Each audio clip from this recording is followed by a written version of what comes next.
We are now about to discuss sexual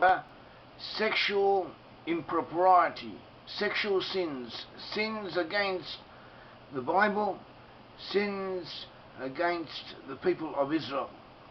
And our source concerns the book of Numbers, chapter 25. The book of Numbers, chapter 25, where we are told about the story of Pinchas, the story of the Israelites. The Israelites had come out of Egypt, and they were about to enter the land of Canaan and conquer it.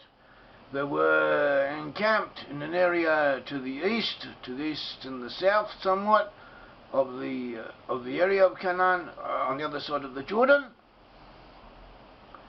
and they were close in proximity to the nations of Midian and Moab. And the king of Moab, Balak, after consulting with the elders of Midian, he had hired Bilam from Petor on the river Euphrates, who was the chief pagan priest at the time. He'd hired him to come and curse the Israelites. And Balaam indeed had come. He'd come to the area, and he had attempted on 3 different occasions to curse the Israelites, and each time that he attempted to curse the Israelites, God had forced him and made him bless them, and instead of cursing them, he had blessed them.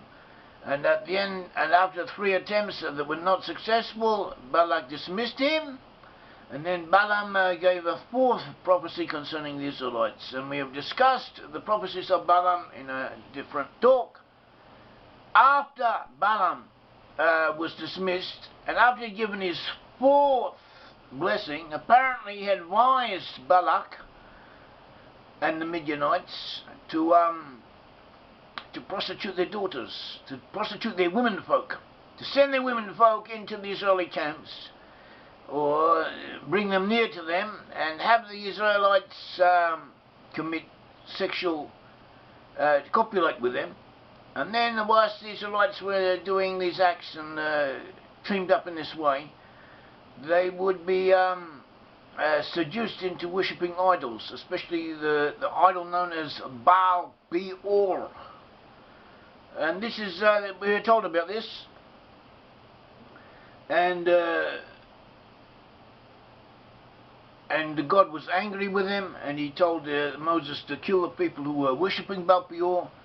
At that very moment, a prince of Israel from the tribe of Shimeon took a woman, a Midianite woman, who was also a princess, and publicly took her publicly and went in to have intercourse with her, and a plague broke out amongst the people. And whilst this was going on, Pinchas, or Phineas as his name is sometimes written or transliterated, went in with a lance and pierced both of them, the copulating couple. He pierced them in the lower part of their body, and that stopped the plague from spreading. And this is what our section is talking about. And we know this because the Bible tells us so, and the Bible tells us that Balaam had given this advice, as it says in Numbers 31:15, and Moses said to them, "Have you kept all the women alive?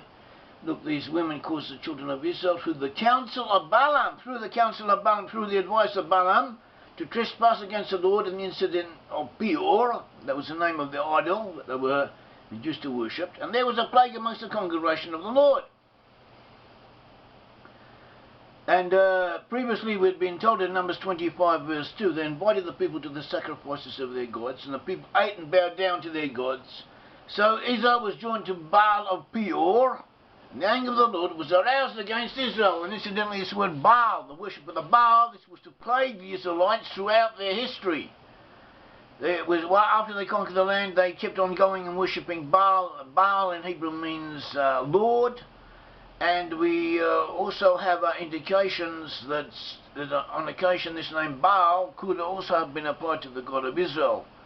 It wasn't necessarily even consciously a form of idolatry. At all events, the Israelites worshipped Baal, they worshipped the Canaanite gods, and for that that reason, the 10 tribes, 10 out of the 12 tribes, were conquered by the Assyrians and exiled and lost consciousness of their ancestry. There was a reason from God for this. There was a purpose for it, but nevertheless it was also a form of punishment. And they were being punished for having worshipped Baal, having gone in the ways of the pagans around them. See Numbers 2 Kings chapter 17.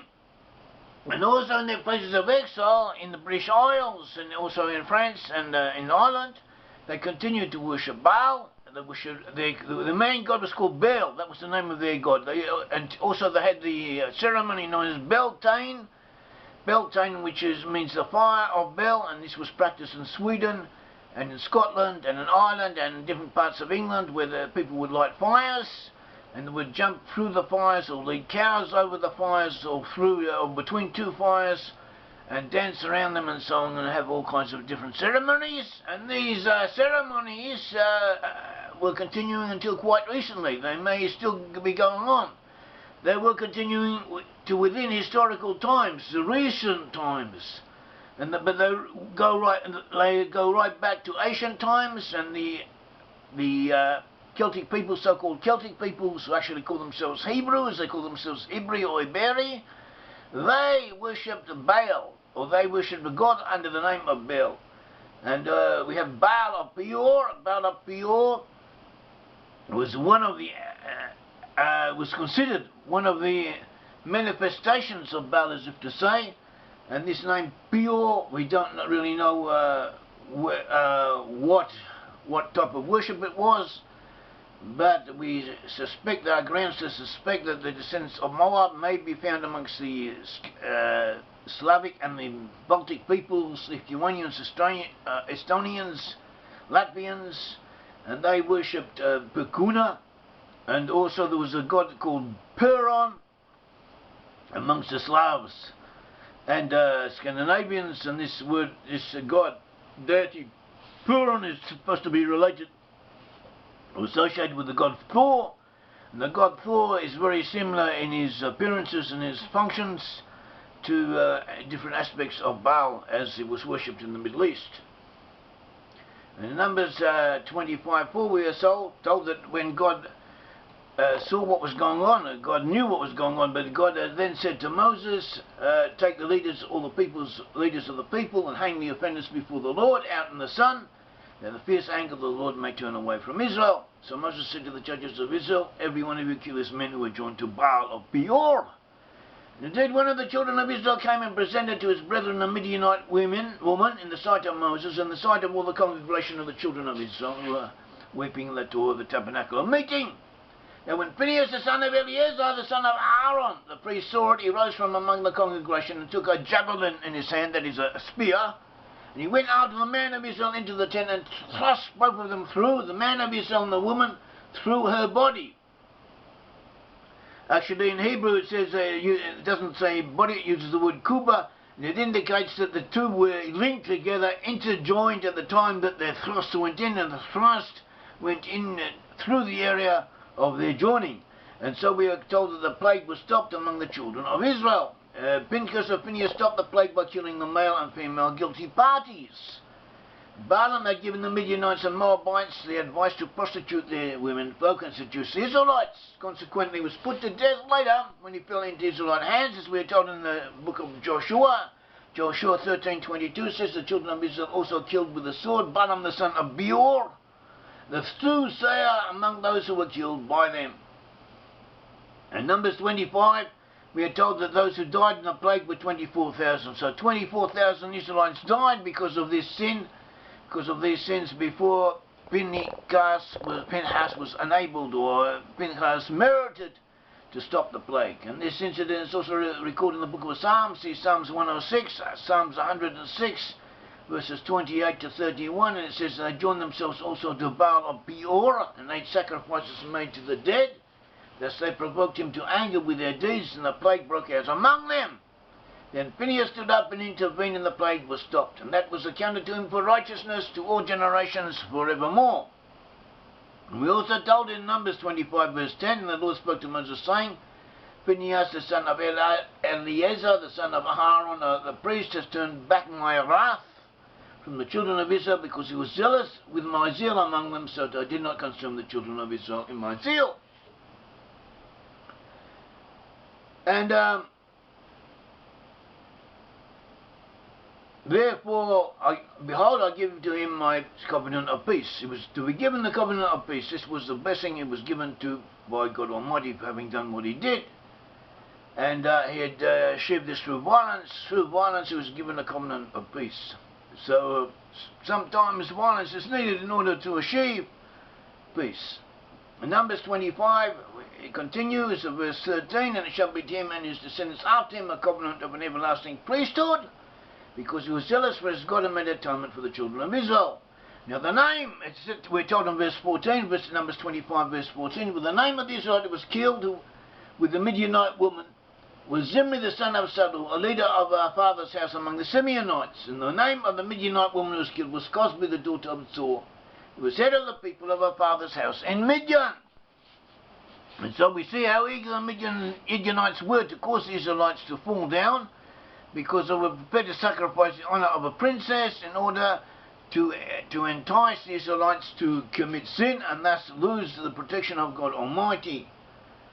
And we are told in Numbers 25 verse 16, 17, 18, we are told that the Lord spoke to Moses saying, Harris, it says Harris verse 17 in Hebrew is Zorah, that is, be an enemy towards the Midianites and attack them, for they harassed you, Hebrew Zararu, they were enemies to you, with their schemes by which they seduced you in the matter of Peor and the matter of Cosbi, the daughter of a leader of Midian, their sister, who was killed in the day of the plague because of Peor.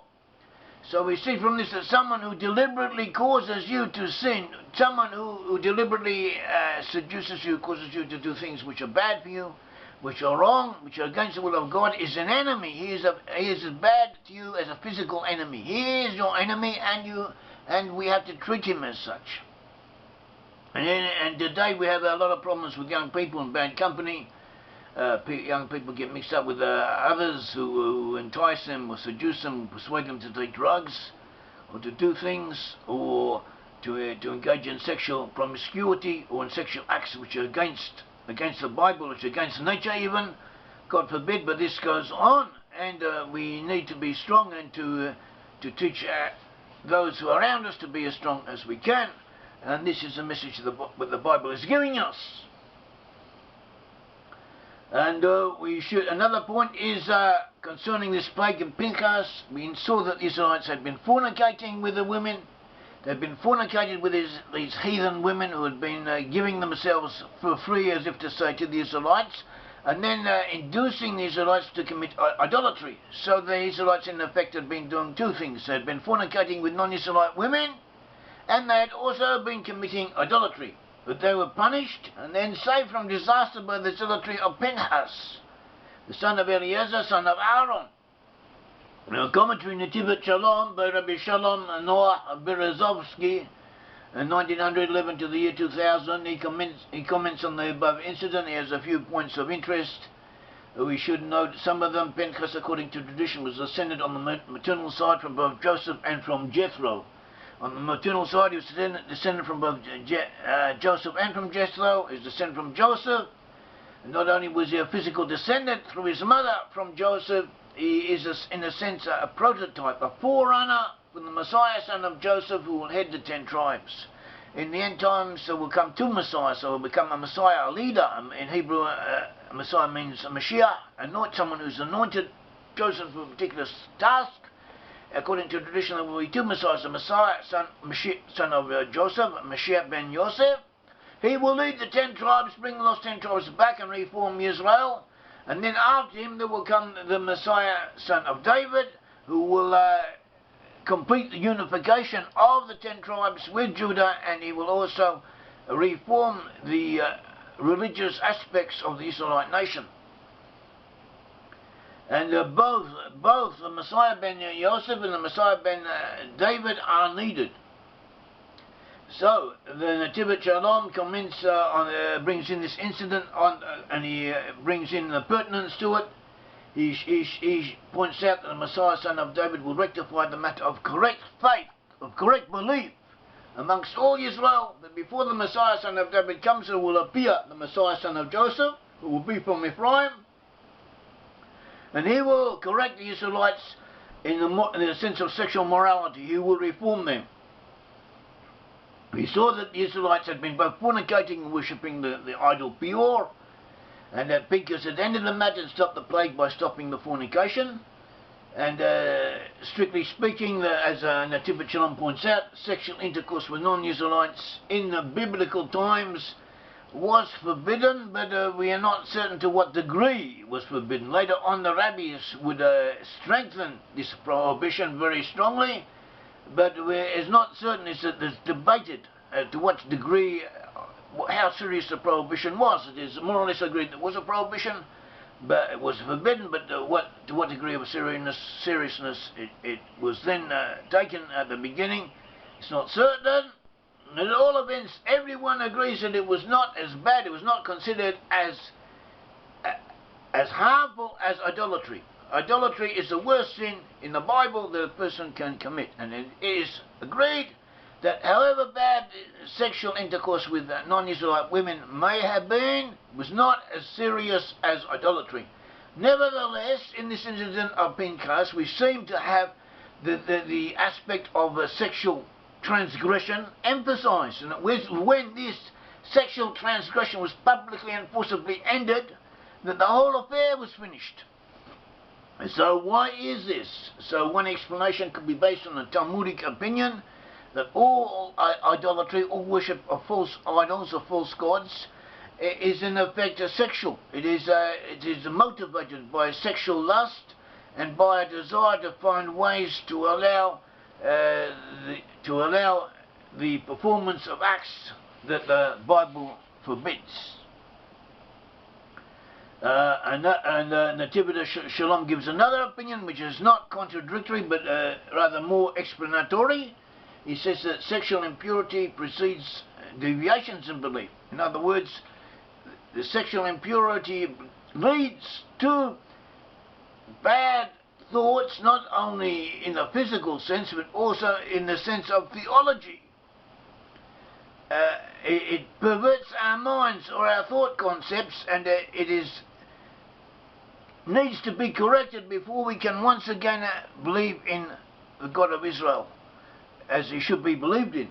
And so the Messiah son of Joseph, who comes before the Messiah son of David, he will come and he will heal the Israelites of their sexual immorality. He will make things better, enable them and show them how to go and what to do and what not to do.